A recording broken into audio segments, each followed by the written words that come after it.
Welcome to Ben Church, where we believe that every human being is a beloved child of God. We are excited to be on this journey of faith with you. We're thankful that you're joining us online. I hope that you are comfortable in your home today. We are in the midst of a series that we're calling The Wisdom of Justice. So I invite you to take a deep breath in, and let's enter into a time of prayer. Divine wisdom. We can grow so accustomed to our orthodoxies with a sure sense of static right and wrong. We can get comfortable with someone else telling us what to believe about God, each other, ourselves, and the world. Though we need boundaries to feel safe, we know too the danger of those in power dictating the borders of our ideas, morality, or practices. May we be a people brave enough to linger with what arises when we find ourselves at the edges of familiarity, ready to explore the landscape of belief. May our hearts and minds be open to your Spirit. Amen. So we are filming this ahead of time because we cannot put this together on the Sunday the 29th when you are seeing this. But I wanted to give you a little bit about this video you are about to see. It's on healing justice, and we're talking about wisdom and justice in this series. And as I watched the video, I remembered my experience this past summer on the Yakima Reservation. And towards the end of our experience, as we were learning about the history of the Yakima Nation, our shared history, I said to our hosts, what do we do? What can we do better? How do we change the course of the future of our history? And Corey, their wonderful leader, said, Jen, we don't need you to save us. We don't need you to give us a bunch of money. What we need is for us to be in community together. So I invite you to watch this video on healing justice and to have an open heart and mind about the people you see and hear from.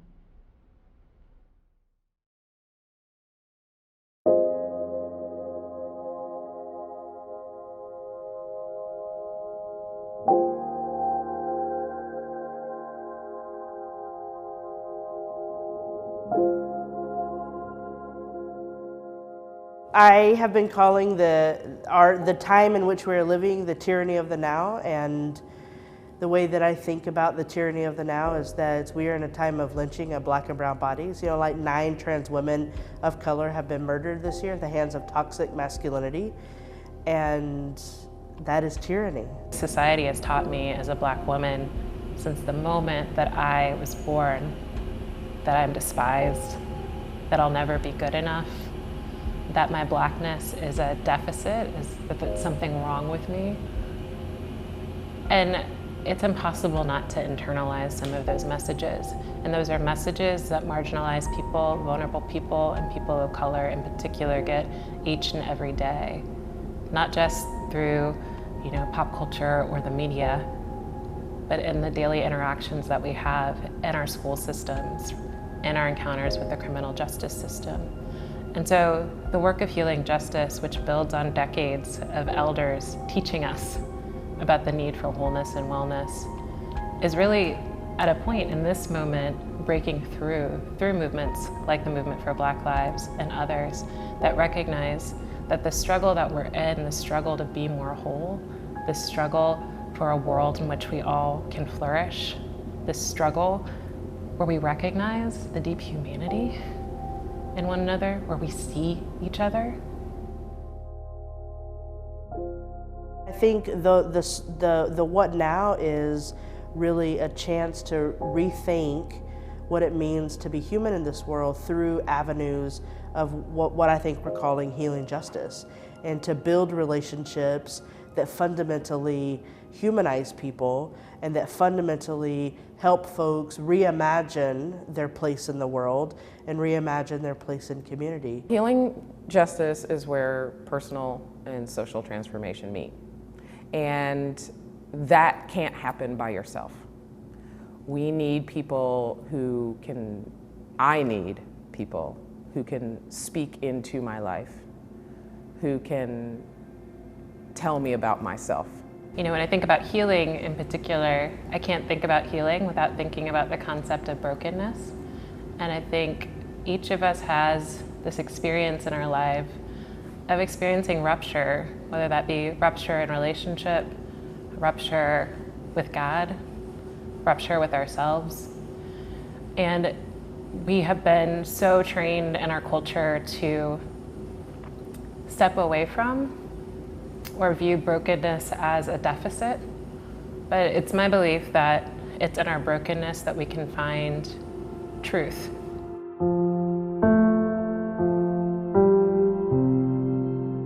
There is something about the particularity of the experience of brokenness, I believe, that draws us closer to the divine, and recognizing that there is something in one another that can move us closer to a more whole vision of the beloved community. So when I think about healing justice in particular, it is an invitation to folks to recognize and not be alone in their brokenness.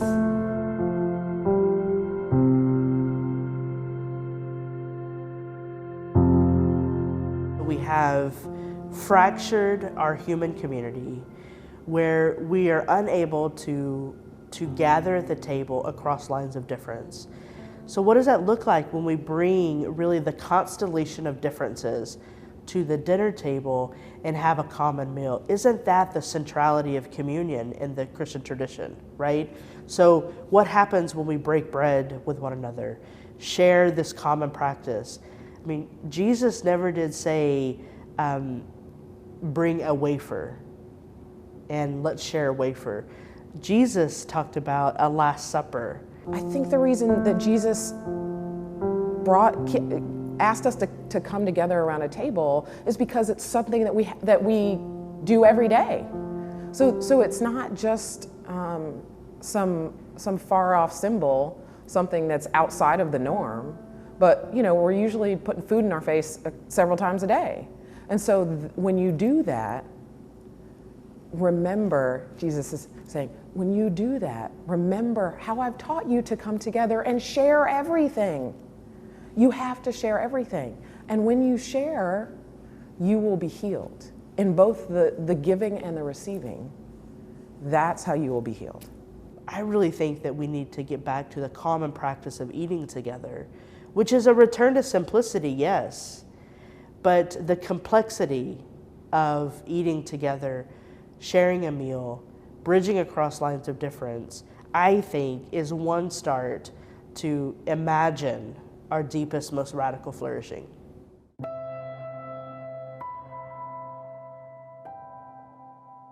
We can start fresh, I believe that. But that healing is only going to happen if we center the voices of those who've been shut out, the voices of trans women of color, the voices of the undocumented immigrant, the voices of the queer child who is HIV positive and living on the streets because their parents kicked them out. Those are the stories of salvation that I most want to hear, because those are the stories that are going to stretch my imagination about who God is and help me understand where it is that we need to go so that we can set the table properly.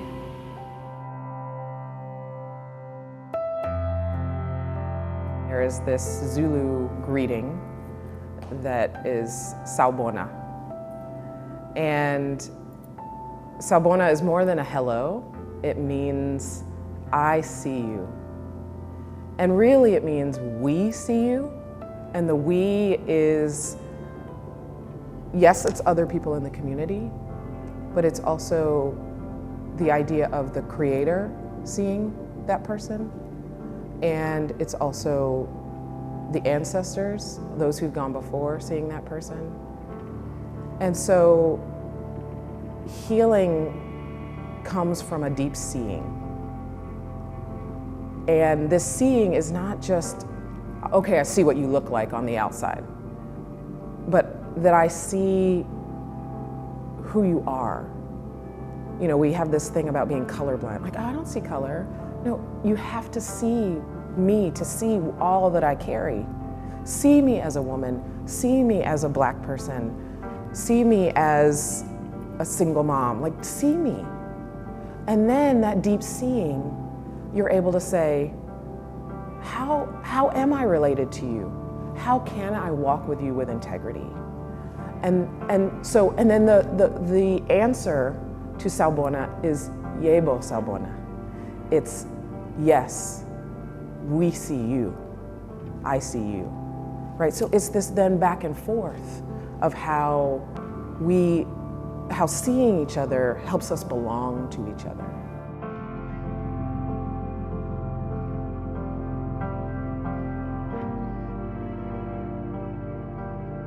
So when I think about the notion of heaven here on earth, for my peoples, for generations, heaven has been this aspirational escape for good reason. When I think about slaves talking about how all God's children's got shoes, right? And those spirituals on the other side of the Jordan. They were both subversive ways of directing people north to freedom. They were also an aspiration of the hereafter, that the state of bondage is not what has the final say. I believe that if we are to get a taste of that beautiful image of wholeness and wellness, that for me it looks most like a dinner table, a supper, where all are welcome to feast, where each person brings what they have and shares it. It is in direct opposition to the myth of scarcity that we all have been so conditioned to. It starts from a place that assumes abundance of talents, abundance of knowledge, abundance of wisdom, abundance of grace and love. And that is the invitation to the table, is to bring who you are and be prepared to be transformed by encountering that who is other. Being prepared to get another peek at the divine by feasting with those who are radically different than you are. And it's that the table serves as a space of nourishment, that it doesn't stop there, but that we each get up and go back out into the world and create more tables and longer tables so that all might be able to sit down and feast.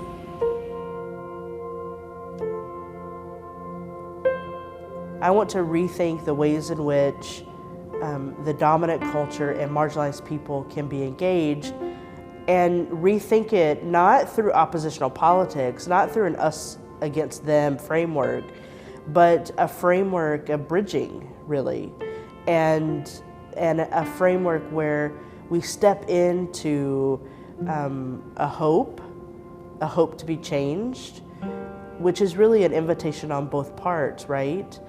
And can we rethink the ways in which we are in this world, not through logics of dominance and not through logics of tyranny, but through bridging across radical difference.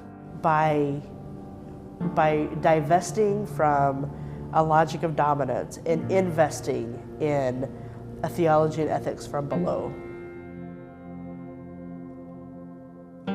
We gotta figure out also how to party together. We gotta figure out, again, the table. We gotta come around the table together. The notion of the table has been closed for far too long, or has been defined by that myth of scarcity. But we have a moment, we have an opportunity to dream something different. To not just dream, but make that dream a reality by speaking truth to power,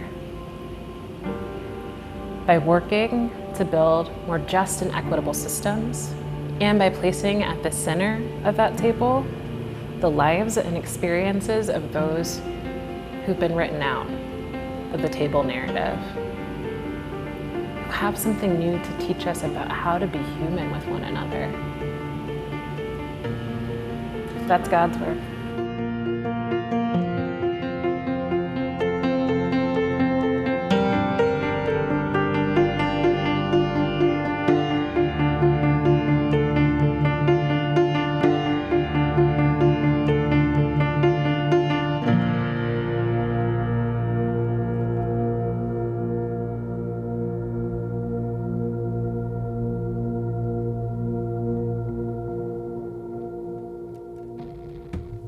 For me to be free, everybody's got to get free.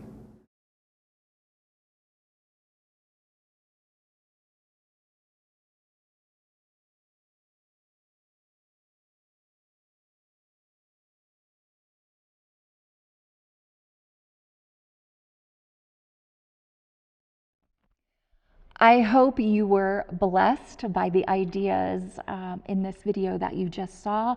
And I hope you will join us in person, because on Sunday, November 19th, we will have one worship service at 10 o'clock, and it will be led by the people of the Yakima Nation.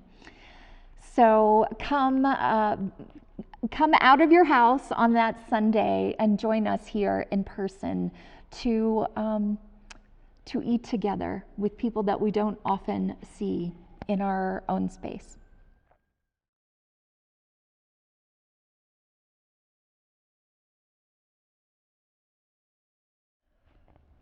As a community, we seek to earnestly support one another in wrestling, in questioning, in seeking deeper wisdom.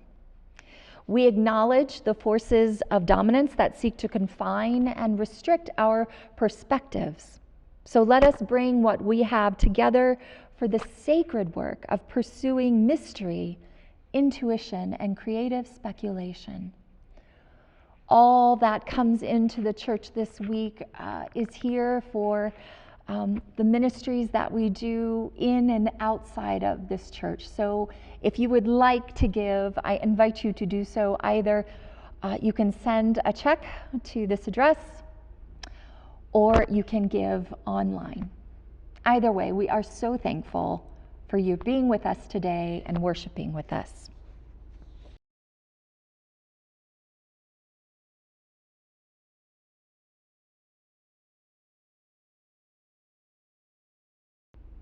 Will you pray with me? Divine Disruptor, bless these offerings to the work of change, transformation, and imagination. Support us in sifting through all we have inherited spiritually, culturally, institutionally.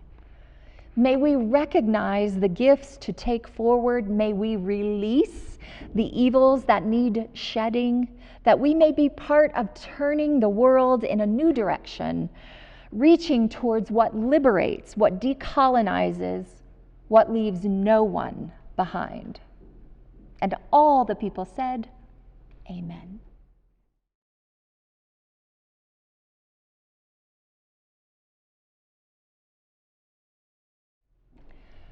Hear this blessing as you go out into your week.